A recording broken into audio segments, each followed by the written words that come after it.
Kontento kaming nabubuhay sa probinsya dito sa Antique. Duyan sa may puno ng mangga, malinis na hangin, matibay na upuan na gawa sa kawayan sa tabi ng may puno, sariwang tubig galing sa poso. 1 metro nga pala ang layo ng poso mula sa bahay namin. Kalat din sa lugar namin na madaming nagpapakita sa pagsapit ng dilim. Madaming mapaglarong elemento o hindi kaya ay mga hindi matahimik na kaluluwa. Hayaan niyong ibahagi ko ang kahindik-hindik na karanasan ko 19 na taon nang nakalipas. Isa nga pala akong magsasaka at kakatapos lang namin mag-ani ng palay. Pinambayad lang naman ng utang namin ang halos lahat ng kinita ko sa ani. Kaya kinailangan ko maghanap ng pagkakakitaan. Tumanggap kami ng labahin ng asawa kong si Alicia sa kapitbahay namin. At papanggastos namin ang kikitain namin sa pagkain namin. Hindi porke lalaki ako mahihiya akong makilaba kasama ang asawa ko. Kaya kahit kantsawan ako ng mga nakakakita ay ayos lang.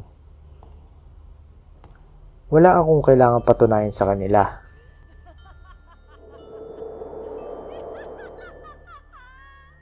Inabot na kami ng gabi noon dahil sobrang daming labahin ang naibigay sa amin.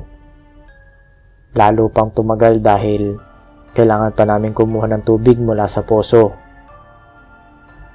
Halos patapos na kami ni Mrs. noon at isasampay na lang namin ang mga nilaban naming damit.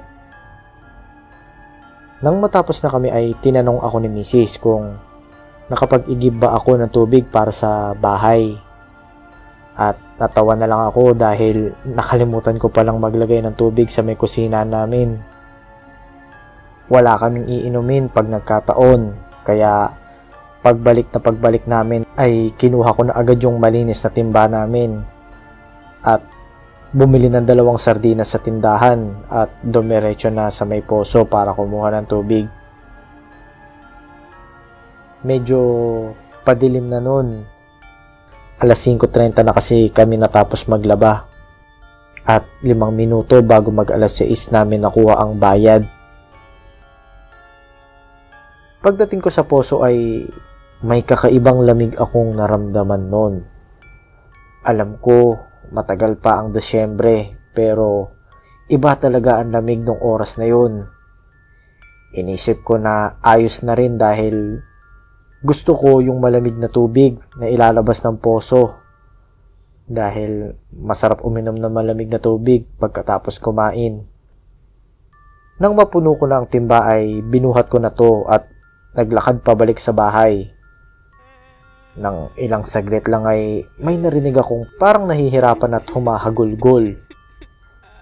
Nilingon ko ito at nagulat sa aking nakita.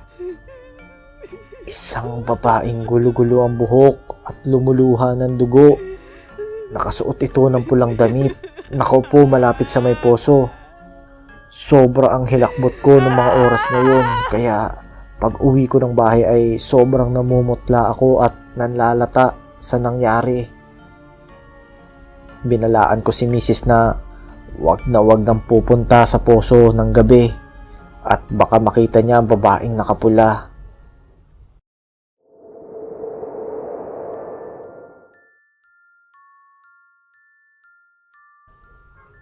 Galing akong bayan dahil nagpasama sa akin ang kapitbahay namin na si Erning. Magbebenta daw siya ng uling. Sinabi niya sa akin na bibigyan niya ako ng porsyento basta tulungan niya ako magbenta. Maswerte naman at naubos namin ang uling na dala namin. Bago kami umuwi ay bumili na kami ng mga pagkain na ipapasalubong namin sa bahay dahil mas mura doon ang mga bilihin. Ginabi na kami ng uwi ni Erning at habang naglalakad kami sa Pilapil ay nakaramdam ng pananakit ng tiyan si Erning. Tinatawag ata ng kalikasan, kaya sinabihan ako nito ng mauuna na daw siya. Sabay tumakbo ito kahit madilim at halos hindi mo na makita ang dinadaanan. Habang dala niya yung mga pagkain na binili niya, ako naman ay nag-iisip kung ano ang luto na pwede sa binili kong isda. Chinecheck ko nung oras na yon sa plastic na hawak ko kung nabili ko ba lahat ng sangkap. Baka sakaling pwede kong gawing paksiw o hindi kaya fish steak. Malapit na kasi ang kaarawan ko nung panahon na yon. Pagkatapos kong i-check habang naglalakad ay hindi ko na malayan na malapit na pala ako sa bahay at nasa gilid na pala ako ng poso. Biglang lumakas ang hangin nun at may sumisit-sit sa gilid ko. Psst! Psst! Psst! Pagkalingon ko ay nakita ko na naman yung babaeng nakapula at nakangiti ito. May lumalabas na dugo sa kanyang bibig. Ma, buksan mo yung pinto, bilis! Bilisan mo, buksan mo! Pasigaw ko ang bigkas habang kumakaripas ng takbo palayo sa poso. Oh, bakit sumisigaw ka dyan? At nagkandapigtas-pigtas ang tsinelas mo? Sa may poso, may nagpapakita na babaeng nakapula. Nakita ko yun noong nakaraan, noong kumuha ako ng tubig. Huwag ka dun pupunta pagsapit na ng 6:00 at baka sa'yo na siya magpakita. Sagot ko sa misis ko. Sinara agad namin ang pinto at nilagyan ito ng bigas at asin. Yun daw kasi ang mabisang pangontra sa mga espiritu. Nung mismong gabi din na yon ay natutulog na kami ng asawa ko. Nang maalimpungatan ako dahil sa sobrang lamig. Lagi kasi naming iniiwan nakabukas ang bintana. Wala pa kaming kuryente noong panahon na yon. Sobrang hirap ng buhay kaya kulambo at pamaypay lang ang nasa tabi namin. Ang gasera lang ang nagsisilbing ilaw namin sa bahay. Bumangon ako noon para isara ang bintana. Hawak-hawak ko yung gasera namin. Inilapag ko to sa isang tabi. Nang hawak-hawak ko ng bintana namin, ay may narinig akong sumitsit sa akin. Psst! Psst! Psst! Tinignan ko ang asawa ko. Dahil baka siya yung sumitsit. Ang himbing ng tulog nito.